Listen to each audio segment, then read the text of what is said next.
the game. Hi, I'm Kelsa Dickey, the CEO of the Financial Coach Academy and my financial coaching business, Fiscal Fitness Phoenix. My coaching journey began more than a decade ago with me helping people for free from my dining room table. What was once a little business of mine has grown into a 7-figure company that employs a team of people. My goal is simple, to help you fall more and more in love with financial coaching. I believe financial coaching is the most rewarding way to make a living.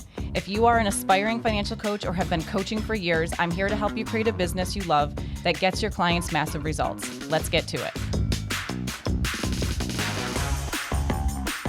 Hey coaches, I am so thrilled to bring to you an interview with an amazing financial coaching couple. They have found success in their own unique way, and they are here to tell us all about it. This is part of our Success Stories series where I have the honor of letting other financial coaches share their journeys with you. My goal is to help you fall in love with financial coaching, and I hope these stories inspire you to do just that. Most importantly, I want you to see that financial coaching is both possible for you and it can be totally unique, meaning there's no one right way to change people's lives with this work. Before I introduce today's guests, I would love to invite you to join me and other coaches each month on our virtual meetup for financial coaches just like you. The third Wednesday of every month, we host a get-together via Zoom, so it's easy to join from wherever you are. You get to meet and engage with others, just like the coaches who are part of this Success Story series. Surrounding yourself with others on this path, whether they're leaps and bounds ahead of you or not quite where you're at, is fun, inspiring, and rewarding. And it's totally free and open to everyone. Simply go to financialcoachacademy.com/subscribe, add your name and email address, and each month we send out the details so you can join the call. We would love to see you there, and I am confident that you will both be inspired and be inspiring to others. Without any further delay, I would love to introduce James and Amberlee Rich, a husband and wife financial coaching duo. James and Amberlee have been helping people with their personal finances for over 18 years. In 2018, they launched the Debt Dump Challenge, inspiring over 60 families to join them in taking control of their finances. Through coaching and monthly challenges, the debt dumpers successfully paid off over $500,000 in debt. James and Amberlee also achieved their goal of becoming 100% debt-free by paying off their home during that process. The Debt Dump Challenge inspired James and Amberlee to fully dedicate themselves to helping people with their finances. As a result, they have established their own financial coaching business and launched an online group coaching program for Christians called Steward Lab. James and Amberlee are driven by their passion to assist Christians in fully embracing the life God has destined for them, free from financial constraints. Understanding the impact of money in our lives, they believe that by purposefully addressing financial matters, every aspect of life can be significantly better. And I am so honored and proud to have them as my guests on today's Success Series episode. So let's start by briefly telling everybody a little bit about you. Tell them about your background and sort of how you got started. Well, first of all, Kelsa, thank you for trusting us with your audience and coming on.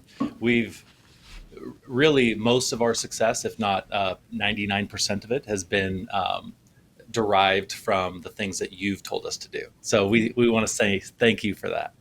Thank you. Thank you for being here. I totally trust you guys. Yeah, we've been married for 15 years and we have 2 kids and we homeschool our kids, and we've just loved being able to help people with their finances. And it's really given us the ability to live the lifestyle we have really wanted to have and have an impact with other people in their lives. And so it's just been a blessing to be able to work together and to just see transformation on a daily basis in our clients' lives. Yeah, this really was just a hobby for us before. We both had our own jobs and we did the things. And it wasn't until we did the Debt Dump Challenge, which you mentioned earlier, that we realized we can probably make a business out of this and actually do the thing that we love to do, that we're passionate about. And that's really what happened. We gave up our 9 to 5. We gave up having a boss. And now I have a boss and she has a boss. And we boss each other together, which is really fun. Yeah. What was your career before you started the Debt Dump Challenge? So what were your JOBs? So I was a teacher, and I was actually noticing, I taught art in a middle school level, and I would teach classes on finance for teachers and for other different people. And I was realizing that I was more passionate talking to them about money than I was with my students teaching them about art. And so I was just like, I was starting to notice things inside of myself, like, wow, I'm more passionate about this. I'm seeing that this is a really big need, and it's really changed from there. Yeah, and for me, I started right out of college. I was kind of doing a dual thing. I was the marketing director for the food service on campus, and then I was also working with a missions organization called Chi Alpha as a campus pastor. And part of that job was working with students one on one and discipling them, helping them get through college, helping them understand that that their professors are actually people too, and you can actually approach them and talk to them. But what was crazy is the thing that came up over and over and over and over was finances. These students come onto campus, and this is their first time that they actually get to try to use money that they're earning and that they're spending, and they're seeing it dwindle faster than it comes in. And so that conversation came up over and over. So it was that time in my career as a campus pastor that I started coaching people. I didn't even know if that was a thing. Coaching people on their finances. And then through that, I went into marketing, worked for a digital agency. And I found that even within that, and then after that, I was painting houses, like selling jobs.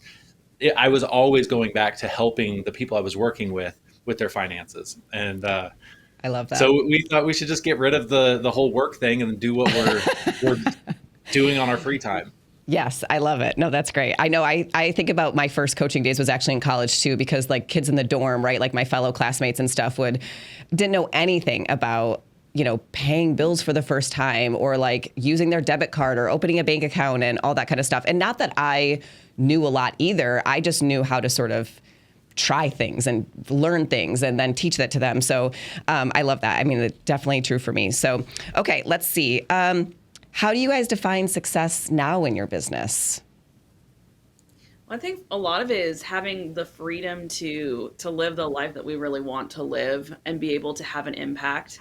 I think those are two big milestones of knowing that we're in the right direction, and like we're able to homeschool our kids and travel and still help a lot of people. And so I just feel like that has been a huge win for us in being financial coaches, that we're able to do both of those at the same time.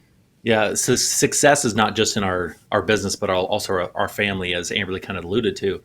Before we made the switch and jumped into full-time financial coaching, I had a job that was very taxing. 6 a.m. calls from my crew, 10 p.m. calls from the homeowner saying, when's the crew going to be here? How are they going to get in? And it was this pivotal moment. We had already had a dream session of what we wanted our life to look like. But then there was this pivotal moment. We had already paid off our house. We had saved up a lot of runway for us to start the business. But one night during our bedtime prayers with the kids, my daughter, Selah, at the time, she was probably, 4? She prayed, God, please help my dad not have to work so much so I can see him more. And like, that was the moment we were like, okay. I went in, gave my 2 months notice. And from there, we never looked back and just started moving forward. And now we're getting ready to go in the house, pack up, and go live in the Ozarks on a ranch for 2 months. I'm so excited for you guys. I can't stand it. I cannot stand it. It's going to be so amazing for you guys to do that. I can't wait for you.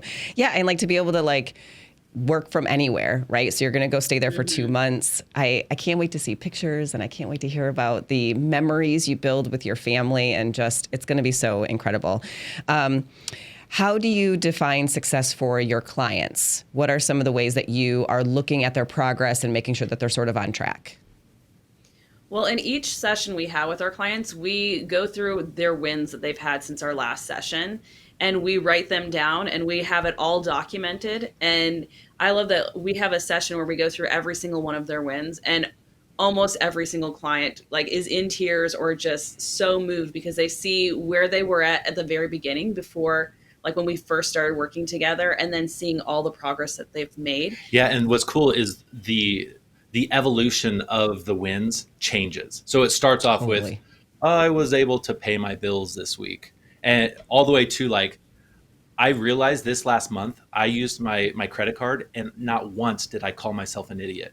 Yeah. Like, that's the evolution of change, and so seeing that just kind of play out in a timeline fashion is really cool. Mm-hmm. Gives me goosebumps. I have goosebumps thinking about it. Yeah, it's so true. It's so true. I mean, it's the same for us in our businesses too, right? Like the things that we were trying to get done or accomplish or succeed in initially is just a way that we do things now, and we don't even think about it, right? Yeah. I'm curious because when you say we take notes and we list them, I know someone thinking about like the logistics of that, and I know you guys are really solid at the tech side of your business, and it's something that is a strength of yours. So I'm curious, when you say you take notes, where are you taking notes at, and what does that look like? Really, and just kind of be brief about that, just because I want it, but I do want to touch on it because I know some people are curious. Yeah, I could talk about this for hours. So shut me down when you're ready. Brief. Yeah. So basically, we take a transcription of our time together with our clients, and we plug that into an AI software that we use. I've trained it. I said these are the things to listen for. Listen for emotional language. Listen for repeated themes. Listen for wins, tasks, all of those kind of things. And I tweak it as I go. But basically, I get the transcript. I copy it. I paste it, and in 10 seconds, I have a complete outline of everything we talked about, the wins and the successes. Copy that, paste it into their CRM, and make adjustments, read through it, make sure. And then it's so great because the next week that we meet with them, or the next session, I can jump in and I can remember exactly where I'm at. Yep. But for the wins, we use UpCoach as a portal for all of our content and our meetings, and we have a place where we put all of the wins separately. And so we have a separate list, and I just write them in there and submit them every time I hear a win in the session. Got it. Awesome. I love that. So cool. Let's talk about your current business model. So who's meeting with clients? Is it both of you? Do you each have your own separate client list? And what is your business model like? Is it one-to-one coaching? You alluded to content. We talked a little bit about Steward Lab. So maybe just take some time to elaborate on that a little bit. Well, it first started out that we were coaching everyone together, and then we realized... Because we were scared. But we also didn't have as many clients at the very beginning. And then when we added more and more clients, we're like, we're going to have to divide and conquer. And so... we each have pretty similar load of clients, and we meet with them individually. Some clients we work together with, but a lot of them, like, we'll have a conversation and work together on that, but we're not always physically together during the client sessions. There are some married couples that we like to coach together if they need to see what good communication looks like. And so we can model that as a married couple in front of them. And do that for a few weeks, and then one or the other takes over. And so that's kind of how we do it. Right now, we're doing mostly one-on-one coaching. We did just launch Steward Lab, and we're in the beginning stages of that. We found that I have a hard time. I want to give away my services for free. Like it's just who I am. And I know we can't do these trips. We can't support our family if we do that. And we understand that there's some clients that are not ready to make the decision to pay for one-on-one coaching, but we wanted to have an opportunity for them to get in and get something going.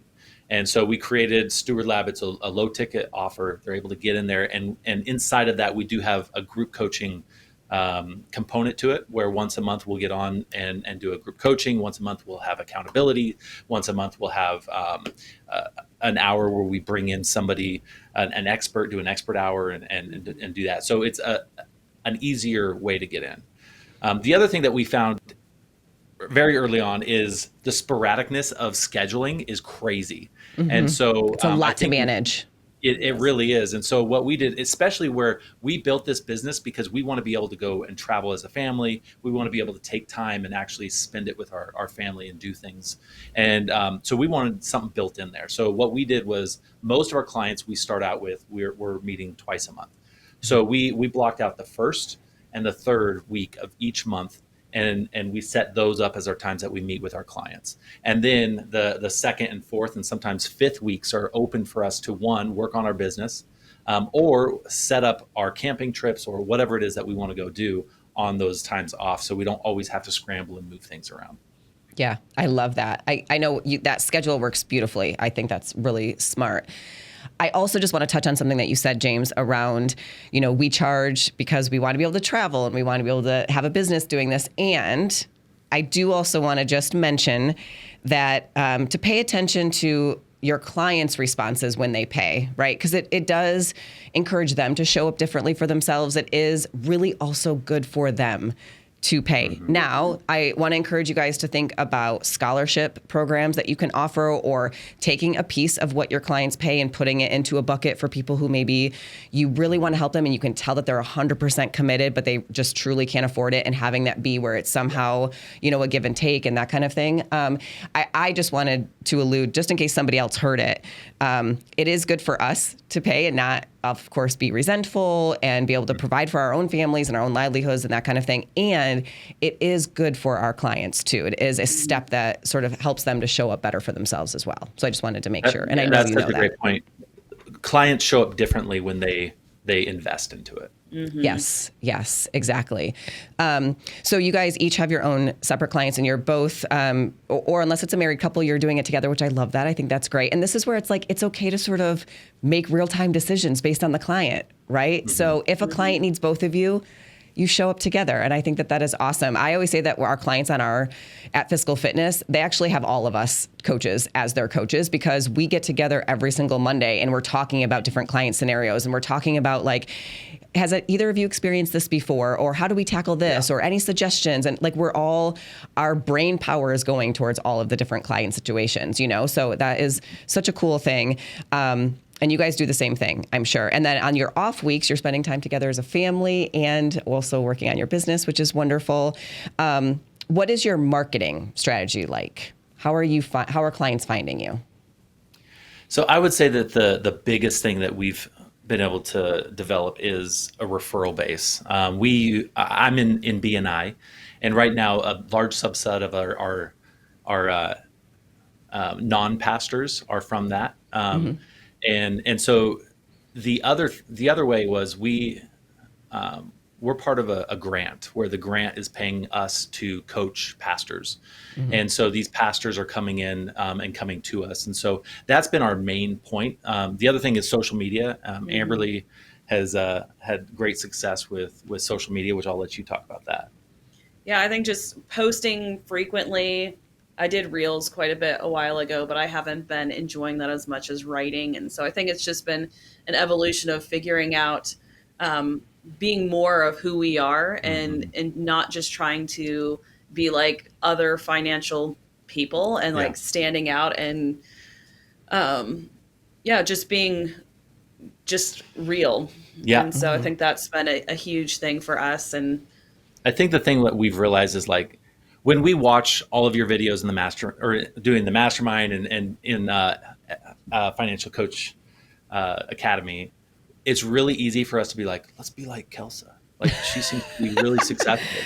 But the problem that we found, thank you, and that's not the goal. Yeah, that's not the goal. That's not the goal. I think I'm cool, but I think you guys are cool too.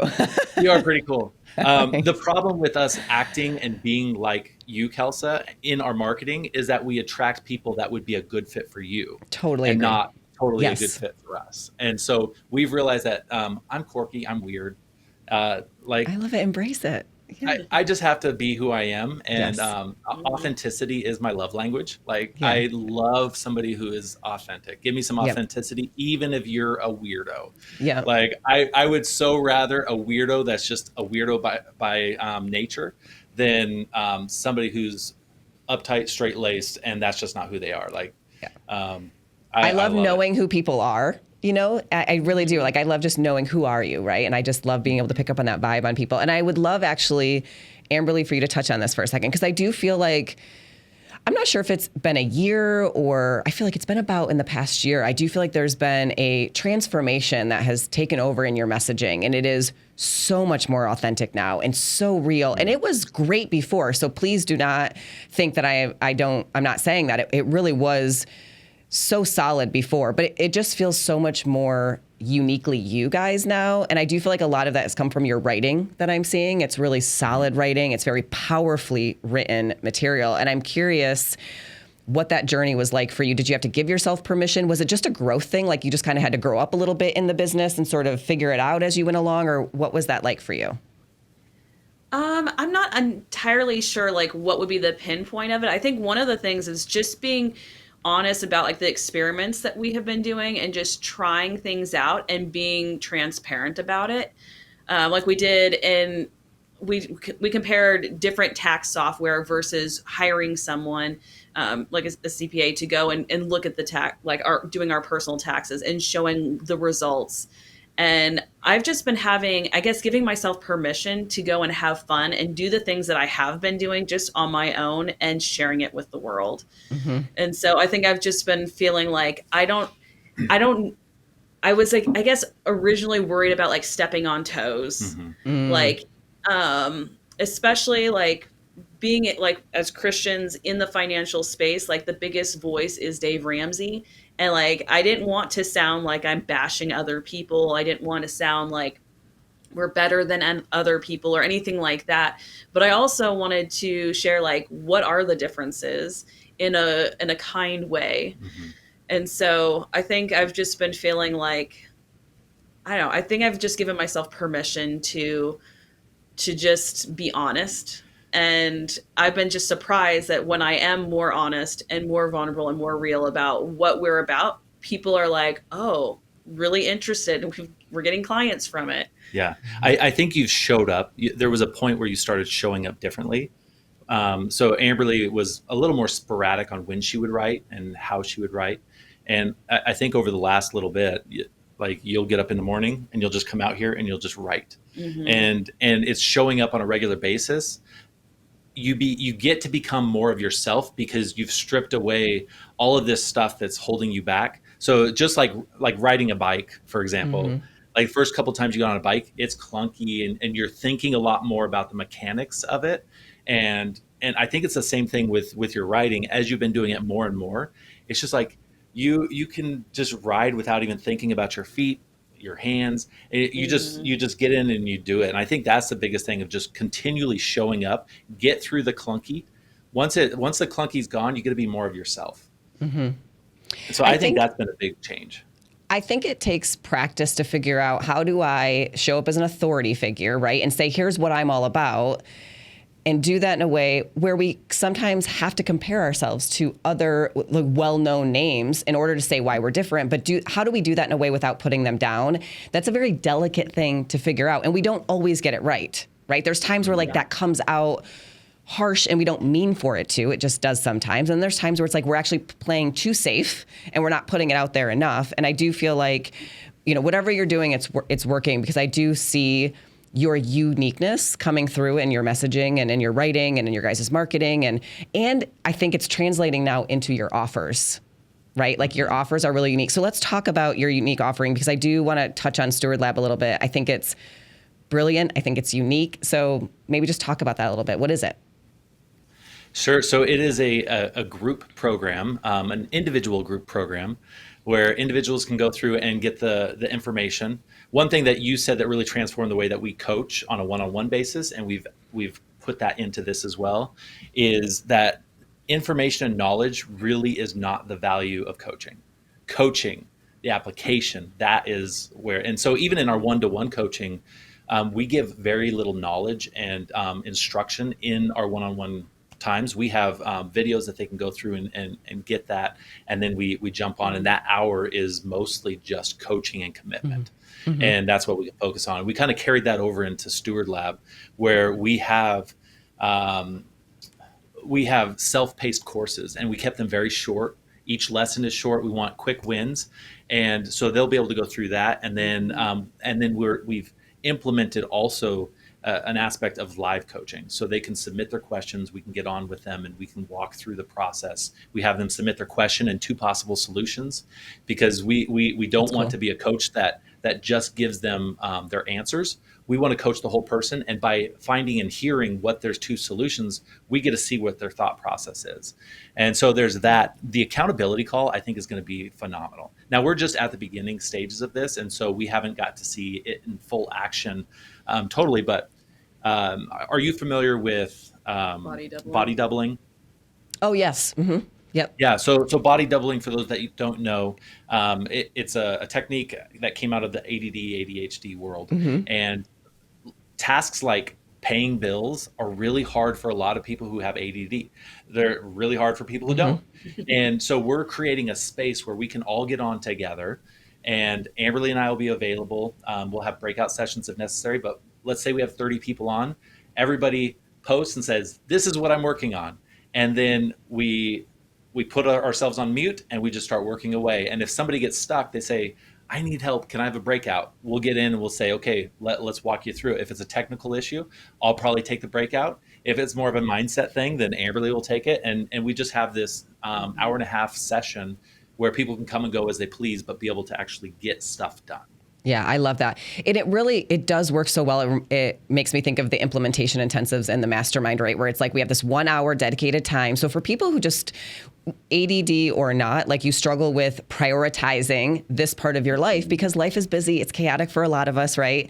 Especially if you've got kids and multiple endeavors and that sort of thing. So the idea is that it gives you that dedicated time, which is beneficial for everybody. But then also it is sometimes just the quiet space. I was just reading an article the other day about a new book club, where it's a quiet book club. You literally get together with a bunch of other people like in a coffee shop, but you all individually read your own book. But you start like 10 minutes, everyone talks for a little bit, small talk, chatting, that sort of thing. And then for an hour, you all just sit there in silence and read your own book, because the idea of like reading a book is they love it, but you also like to be around other people and sort of the energy of other people. And I was like, this is perfect. And sometimes those implementation calls, it is quiet, but that's the purpose of it, because people are actually working and they're getting things done, right? Which is brilliant. Talk about the element of pastors and going into churches and with this product that you created.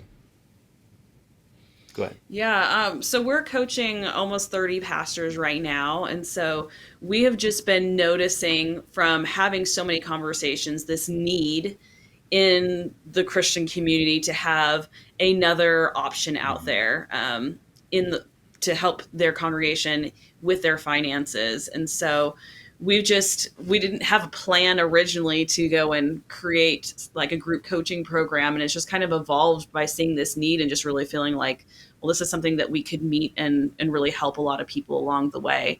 And so I feel like that's really where it started. And we just have a lot of people that they just want something that is loving and a positive approach and really is more up to date and is just a different perspective than what's currently available out there on the market. We've had a lot of our pastors just simply asking us, what are some other resources that are out there than what is currently available? Because we've heard this term multiple times. The things that are out there have run their course, and we're kind of at a place where it's not really working anymore in our churches, and we want something new and fresh. And that's when we realized like this might be people poking us and saying, we need something. And so that's what we've been developing over the last 9 months. We just birthed our child, Steward Lab, and now we're going to unfold it and turn it into something that's even more amazing than what it started out to be.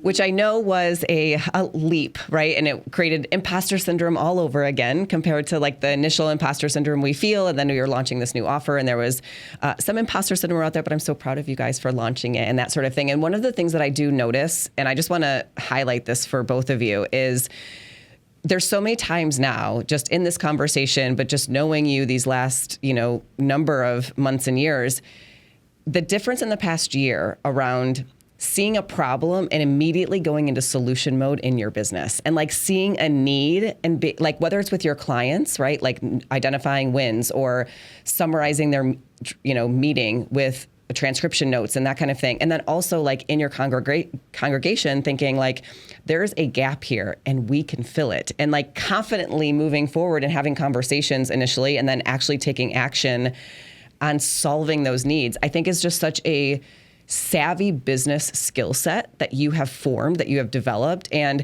I'm curious if you had that initially, or if you feel like you do see yourself growing in that way. Like I feel like I see it. I'm wondering if you see it and if you feel like it's always been there or if it's sort of like with confidence that's sort of come around. So if you can kind of think back to when you first started your business, did you have any idea that you would feel this way, that you'd be making decisions this way, that you would see needs and then go about solving them in this way and create something like Steward Lab? Was that even on your radar? Like just talk about that difference from when you first started to sort of how you do things and how you make decisions today.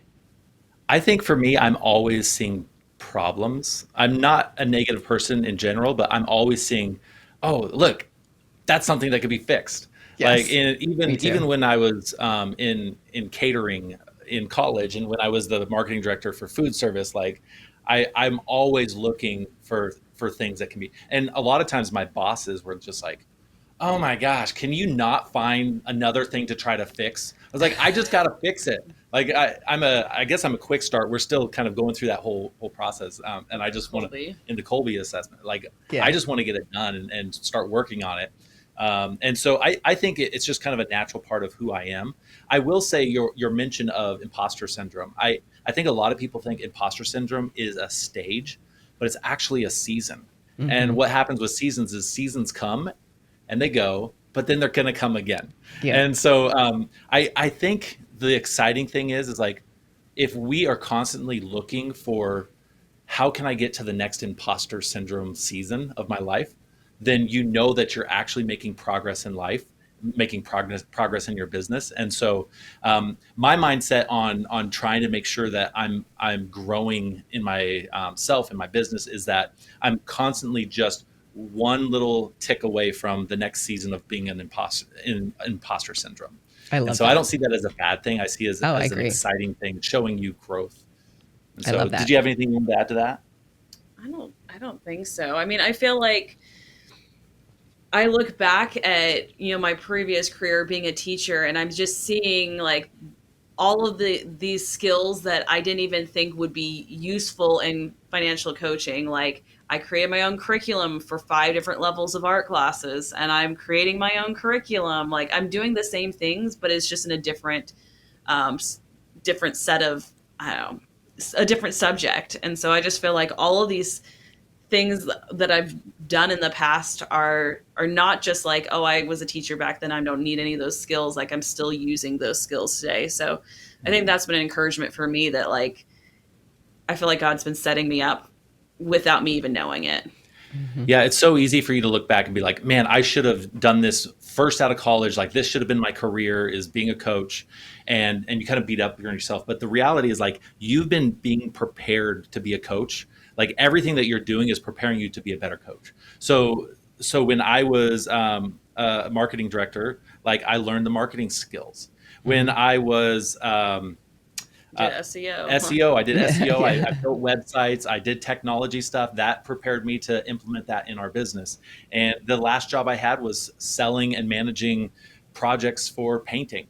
And so I learned how to sell. I learned how to show value. And so we have all these things that have prepared us to be the very best coach that we are right now.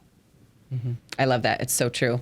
I look back on my journey very fondly, actually. So even the jobs that I had that I didn't like, right? I think about the skills that it gave me, or the relationships I formed, right? Or the things that I learned of like, when I have my business, I'm not going to run it that way. I'm not going to be that kind of manager or that kind of leader or that kind of boss, right? Like sometimes that is the lesson, but there are valuable lessons nonetheless. So I would like to ask you guys, I know you're very busy, you're have kids and you like to travel, and that is a very important part of your business, right? Having that balance. So do you have any tips or strategies for people of managing your time effectively, having a financial coaching business and the other thing? So I know you talked about the week 1 and week 3 split, which I think is one phenomenal strategy, but any others that you can think of or things that you figured out? It sounds like, Amberlee, you wake up in the morning and write first thing in the morning. Anything like that really helps your schedule? I think having weekly rhythms, like we have so much crafted for our family. Like Monday night is project night. Tuesday night, we have date night with our kids. So we'll just switch off, and we have that every Tuesday night. Wednesday night, James helps with the youth group, and I have the kids, and we do like reading time. And then on Thursdays, we have a date night, and Fridays, we have a big Sabbath meal. And we do 24 hours of rest. We don't do work. We just do anything that's life-giving. And I don't have my phone. Like we just are completely unplugged. And I feel like having that Sabbath has been really transformative in our lives. We don't use the word busy. And I feel like that has helped me too, of just like just really prioritizing what I need to say yes to and what I need to say no to. too. Like, we definitely are people that say yes to too many things. And we noticed that early on in our marriage, and we started to say no to a lot more. So we're just trying to have stronger boundaries of what, and be more intentional with our time. I love that. And on the technology side, because I'm going to go there, we've been testing this new thing where I'm always testing a new software, this. But this one, actually, it's an AI. It helps you set up your tasks. And basically, Amberlee and I will sit down once a week. We'll say, these are all the things that we need to do. Then we'll prioritize. We'll say, these need to be due by this date. And then the AI just looks for spots. And in our calendar, we can say, this will take 30 minutes, 45 minutes, an hour. It can be split up. We can say this can be split up into multiple things. And it'll just, anywhere where we have the free space, it'll just plug it into our calendar. And so then we just live by the calendar. The calendar is our boss. Yeah. That's the one hard thing about being an entrepreneur is you don't have somebody saying, this is your next project to work on, and I want you to do that. Sometimes I'll sit in here and I will do tasks that don't move the needle at all just because I don't know what to do. Yes. And in the first week that we implemented this AI telling us, this is what you're doing next, like that was probably one of the most incredibly productive weeks we had ever had. Yeah. I love it. I know, and I was telling you when you were talking about that you guys are, practicing with that or experimenting with that right now, that Michael does the same thing. And I don't remember the name of it. What's the name of yours again? I think it's like Reclaim okay. AI. I don't remember the one Michael uses, but he uses one and does the exact same thing. And I was joking that I was like, oh, I have one of those too, but her name is Erica.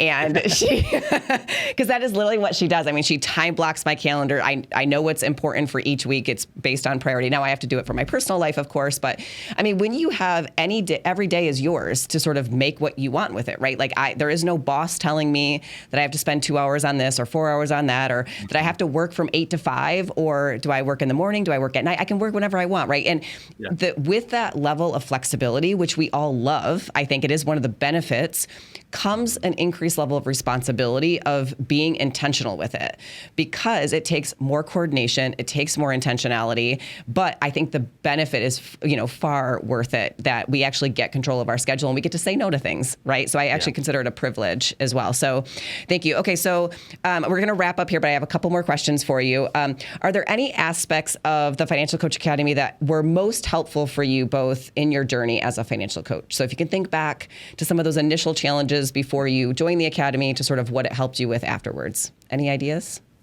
So I would have to say that we started our financial coaching business, and before we even got our first client, before you even quit your job, before I even quit my job, we were introduced to you. It was through Cube, and you came on and you did an interview, and we're like, let's check this out. What it did was it fast forwarded our progress by 5 years.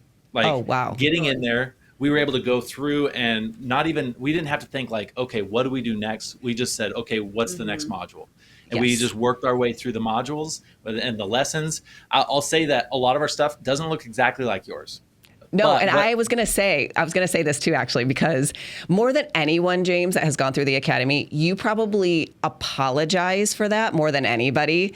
And I want you to know, and that was one of the reasons why I actually wanted to interview you on the podcast, is because I am so elated and proud of what you guys have created. And it is very different than what I've created. And I love that. And I never want you to apologize for that. And I do think that it sped up your progress because it gives you something to start with, and then you can make informed opinions on, here's the part I like, here's the part I don't like, here's, like Amberlee was saying, here's the part that sounds like me and I like that part, and here's the part that I feel like that's not really who I am. I'm not being authentic with that. And I mean, at least gives you something to start with, but the goal is never that you do things just like me. I never want that. And so I always want to tell you that as much as possible in the mastermind or on our calls or whatever, that I love what you guys have created, and it is so perfectly you. And I just want to encourage you to keep embracing that, because it makes me really elated to see how happy you guys are. And now you're going to go spend some time in the Ozarks with your family and all of that. And it's just, that is what makes me more proud than anything, honestly. So I'm sorry, I didn't mean to cut you off, but keep going. No, that's okay. I think what it gave us was a framework. And so it wasn't one of these things where it's here are your baby steps that you have to tell everybody and work these. That's what I've loved about this is a lot of times you'll give multiple iterations or multiple options, especially all of the stuff that you do on debt. Like the biggest thing I got from that was, what excites you? Like, I'm going to show you all these different strategies. Which one just like lights you up and you're like, let's do it. And that's what we've been trying to do, is implement these little things that you've shown throughout the process of, like, when it comes to saving up, like, what gets you excited? Like, we have things that we enjoy, certain budgeting tools that we like, but we don't require our clients to do that.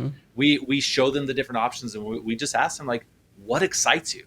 We're going to do the things that excite us. We are not going to do the things that somebody pushes. Some big head says, hey, this is the way you have to do it. A lot of people will push back and like, nope. And others will like, okay, I'll do it. But I don't really like it. Not bought into it then, right? Like, I'm doing it because I was told I should, sort of thing. I think one of the biggest benefits of you having people submit to potential solutions to a problem is just the input and all the great ideas you guys learn, right? I mean, our clients, I think, are smart people, right? They're creative people. They're really good at coming up with solutions as long as they're given the opportunity to show up for themselves in that way. And like, probably reading some of those, you're like, damn, that is a good idea. Yeah, we should try that. We should try that with some other clients too, right? Like, you get some really great input in that way that we're all learning together. So I love that. I think that's a really cool thing.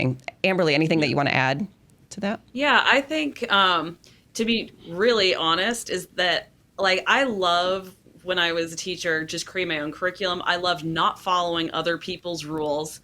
And so being part of FCA to begin with, like, I kind of just wanted to do my own thing because I love just creating from scratch, and I feel like I can bring from one place to the other.